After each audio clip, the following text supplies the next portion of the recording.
Hey everybody, my name's Trent. I'm a chemist. This is my younger brother Troy, icky biologist, and we are The Bourbon Brother Whiskey Nerds.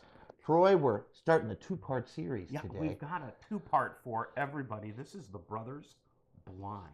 Troy has picked a blind of 5 whiskeys for me to try, and I've picked a blind of 5 whiskeys for him to try. There is a theme to Troy's blind. I don't even know that Troy knows this, but There's a theme to yours as well. all these are bourbons. Okay, so again, I didn't hit you over the head with anything really high proof, so I didn't do that. I don't want to say none of them are single barrels. I don't want to say that all of them are batch products or small batches or whatever. What I will say, pretty readily available, Okay. relatively inexpensive stuff. I didn't pour you in $100 bourbon. Okay. Okay, so Troy's going to do that while I'm going to talk a little bit about bourbon and what it is. There are more rules about bourbon than there are about anything else on the planet in terms of distilled spirit. Sometimes this is expressed as the ABCs of bourbon. The A in the ABCs of bourbon, just so you know, stands for American made, by act of Congress, sort of neat. In 1964, bourbon can be made in any state in America. A lot of people, especially those born in Kentucky, tell you that it has to be made in Kentucky. If they tell you that, that is, as it turns out, not true. You'd make bourbon in Alaska. You'd make bourbon in Hawaii.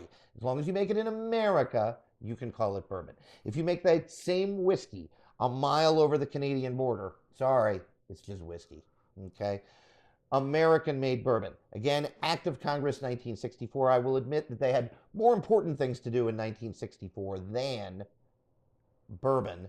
But after they did more important things like the Civil Rights Act, they fell back down to drinking, and after the Civil Rights Act decided that all those people with justifiable civil rights should be able to drink American bourbon. The letter B in the ABCs of bourbon stands for barrels. By rule, all of the barrels bourbon is stored in when it's aged must be new charred oak barrels. All of those words are important. New, meaning that it can't have anything else in it. Sometimes they call this a virgin barrel, language which I enjoy because, I have the, personality and sense of humor of a tween child. But in any case, the bourbon has to be put in new charred oak. Now, you can char it in different ways. You can just lightly toast it. This lends to all the toasted bourbon out there. There are lots of different types of chars. Some people go to like level 3, level 4, level 5 char.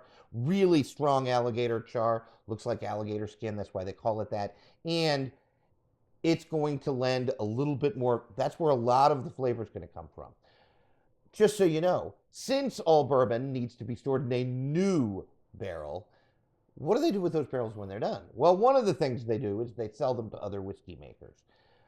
Almost all, I don't want to say all, but almost all Scotch and Irish whiskey made is aged in used bourbon barrels, where they get out all the bourbon and they age it in there, because there is no rule for Scotch whiskey or Irish whiskey that you have to use a new oak barrel. Letter C, corn.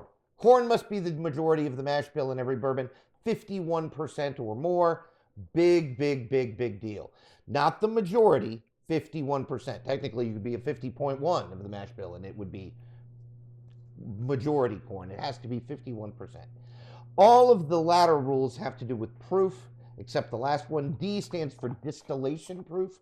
When you distill the spirit, it has to come off the still at 160 proof or less.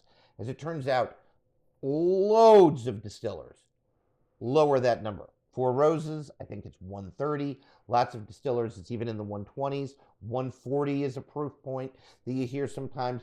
they come off with the entry proof into the barrel once it's distilled. Again, if you distill at higher proof, you've effectively made a vodka. You're distilling out all of those congeners, those flavor compounds, usually esters, sometimes carboxylic acids and amides. This is all nerdy chemistry talk that we could get into if people are really interested. You can do your own research. I happen to know it because I'm a whiskey nerd and a chemist by trade. But once you distill off all that stuff, you've effectively taken all of the flavor compounds out of the whiskey, and that you don't want. And so you want those compounds in the whiskey if you've made a bourbon. This is probably why I consider vodka to be sort of a silly spirit, but we'll leave that alone because you've taken out all the flavor. But once you're done distilling, you put it in the barrel. The entry proof in the barrel must be 125 or less. Again, I want to say the majority, although I don't have data to back this up, of bourbon distillers put it in the barrel at that 125 max. You can put it in less than that. You just can't put it in more than that 125 proof. So 160 off the still, 125 in the barrel. And then when it's done aging, you take it out of the barrel and you can distill it down, proof it down, but you can't do that to less than 80 proof. You must proof it down to no lower than 80 proof. This is a rule in America for all spirits. You can't buy vodka at less than 80 proof. You can't buy gin at less than 80 proof. Everything must be 80 proof or more. We don't buy a lot of 80 proof stuff because we're proof hounds. Oh, whether you're a proof hound or not, please know your ABCs of bourbon. Lastly, one of the coolest rule, I'm just going to go ahead and use the word, the sexiest rule for bourbon making is the G. Again, American made, B for American made, A, B for barrel, C for corn, D for distillation proof, E for entry proof in the barrel, F for fill proof in the bottle, and G stands for genuine. There are two things you can add to a bottle of bourbon. One is what comes out of the barrel, and the second is water. That is it, friends. Nothing else can go in there. If you add a flavoring, that's a whiskey. This is why Fireball and Southern Comfort and all these things are crap, and I'm unafraid to call them crap. They're crap. I don't like them at all. Don't buy them. You can buy them, I suppose. In any case. It's your money. You can buy what you want. Buy what you want. How's the blind going there, Troy? Do we have some opinions? C was getting some. There's a funk on here, and I'm not sure I like it. Okay, too much funk. You know, it's a little off-putting. I'm struggling in terms of the top between what would be D and E. So I'm going to go back through them all here. I'm detecting a theme. I don't know what it is. None of these I sense are extremely high proof. Nope. I don't get a lot of high rye out of any of these. Not sure if that's accurate or not. Interesting. But I could be wrong. This potentially might be more rye in letter D. I'm not sure yet. I'm going to run back through them all, and then I'll settle on a ranking here. Okay. The blind is such a revealing exercise, for lack of a better term, because you really don't have any other information other than you have 5 bourbons sitting in front of you that you have to try. Well, and again, I could have given Troy even less information, right? The blind, real scientists, which we like to consider ourselves, would even call this a double blind almost.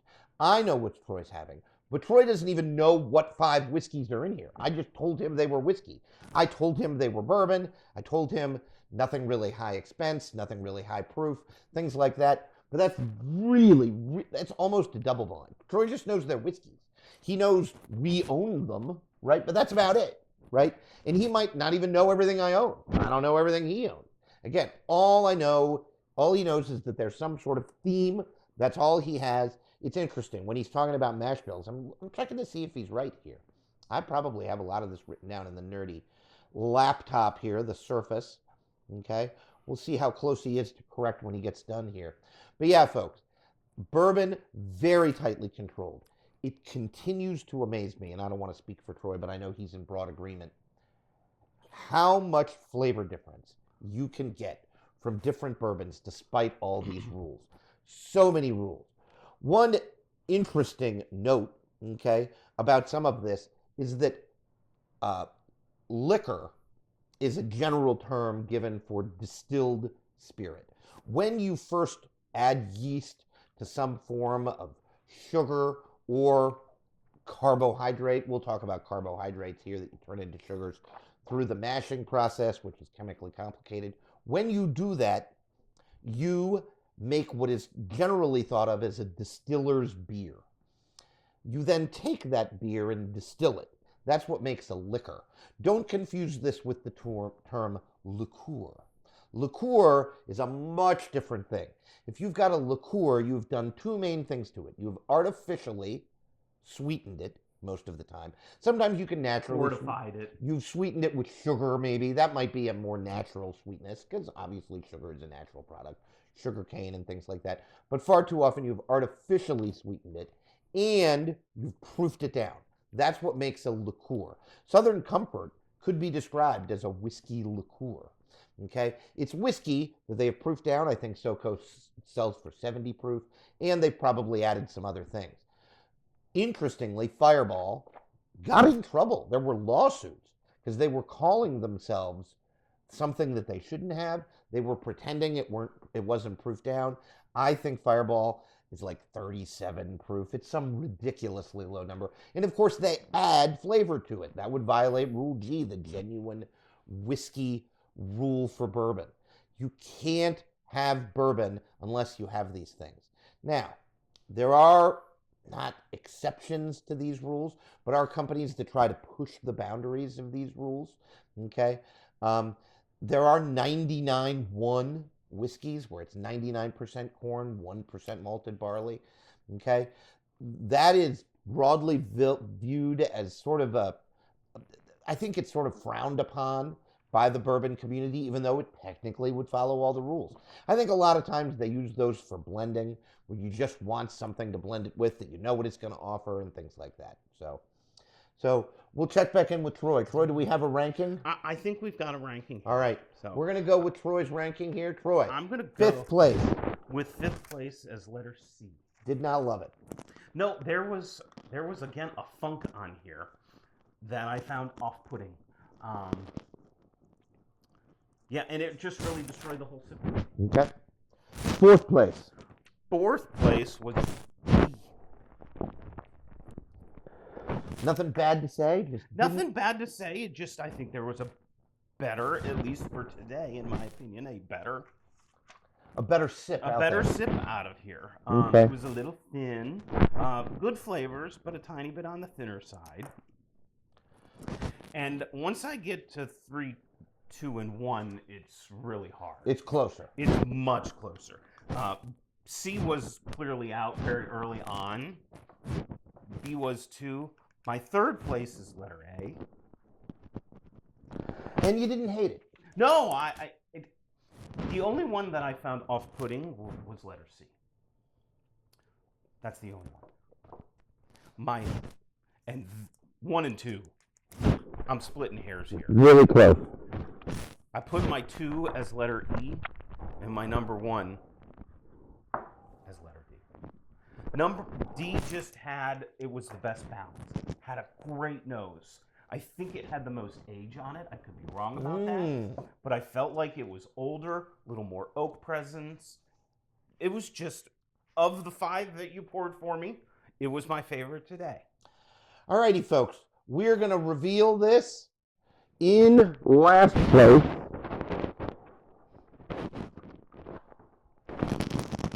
The only weeder in the group. This is Nelson Brothers Tennessee Sour Mash Whiskey. This is Nelson Brothers' weeded product. Nelson Brothers is relatively new on the scene. I have to admit, I think they might source. I have this listed as a weeded product, 70% corn, 15% barley, and 15% wheat. So no rye whiskey in here at all. Somewhere in us, folks, is a weeder episode where we talk a little bit about weeded bourbons. Weeded bourbons are bourbons with wheat and often not rye. Now, you can include both, in which case you have what the bourbon world calls a 4-grain whiskey, because you have corn and rye and barley and wheat. Okay? But this is Tennessee made. Nelson Brothers makes bourbons as well. Some of them are actually sort of good. There's a Is it Nelson Lincoln County process? This is Lincoln County processed. I don't know that their bourbon is Lincoln County processed, although it could be. This is Tennessee handmade Tennessee whiskey. So yeah, it has to be Lincoln County. Lincoln County. Had to be Lincoln County So processed. basically, they filter it through Charcoal. Yep. They- That's what the Lincoln County process is. It does not violate the rules of bourbon. If you did No. anything through there, you would take flavor out, not put flavor in. And you're allowed to do that, and it might still be controversial. Jack Daniels gets into trouble like that. There are arguments. I don't have any problem considering Jack Daniels still whiskey or bourbon, and even if you don't, I don't care. Jack Daniels, broadly, a lot of their products, delicious.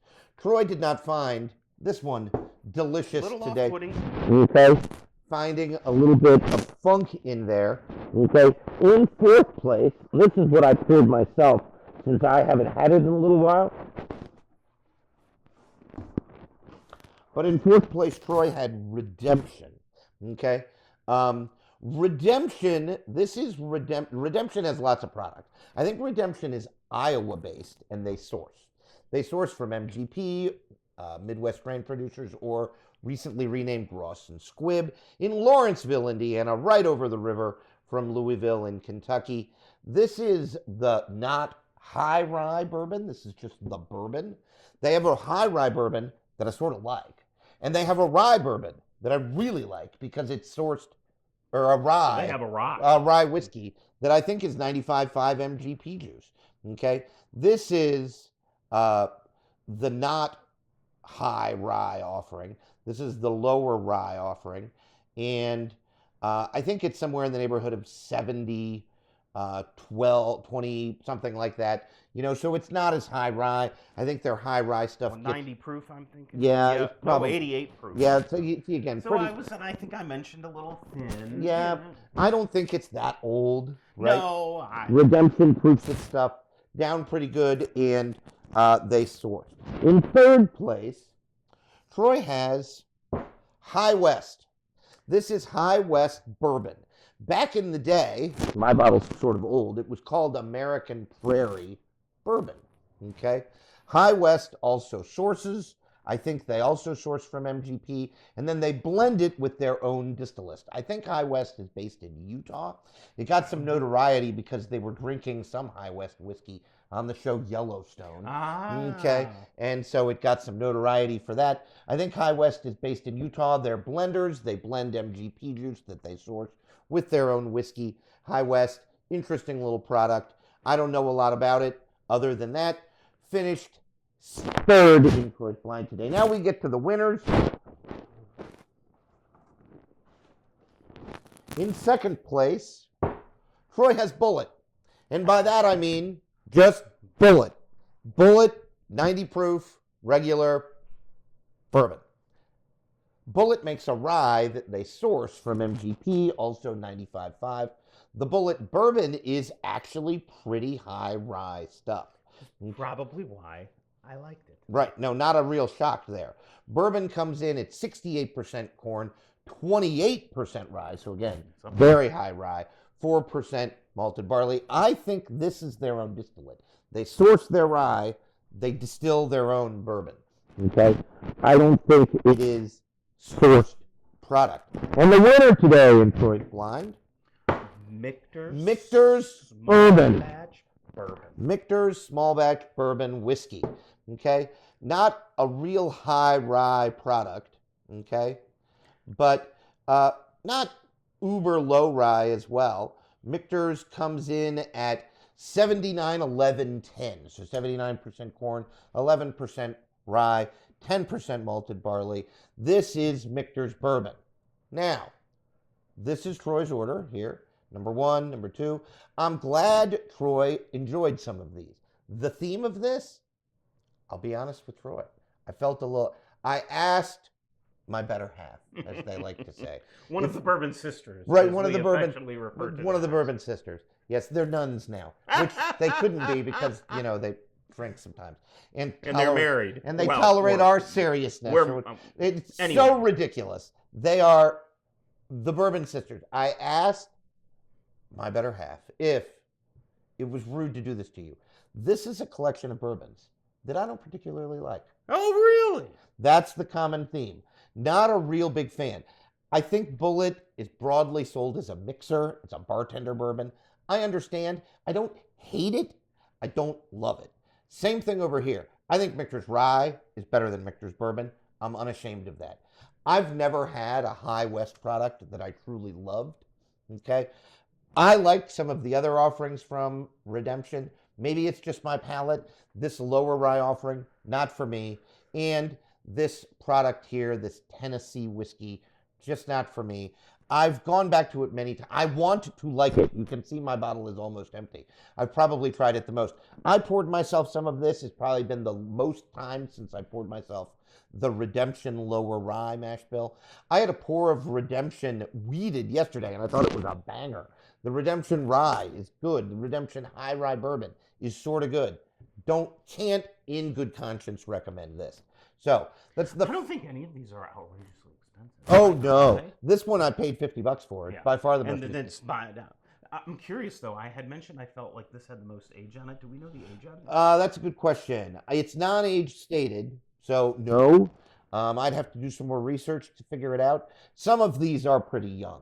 I think this is 2 years, right? Just there's a we were and talking. Some of that funk I might have detected was youth. It could have very well been youth. Well, and you mentioned thin here. This is 2 years. I mentioned thin here too. Yeah.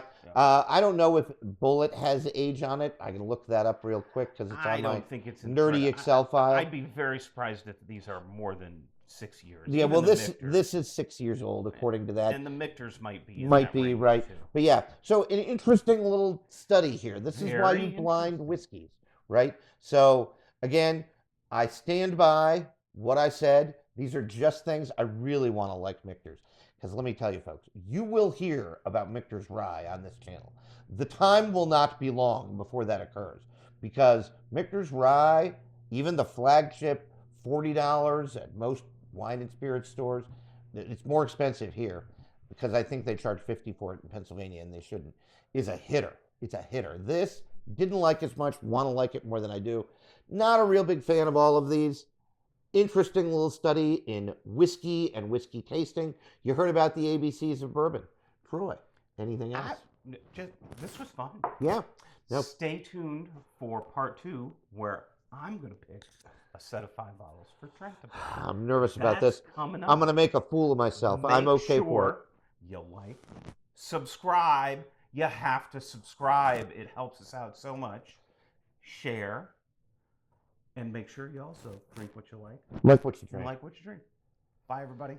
See you next time.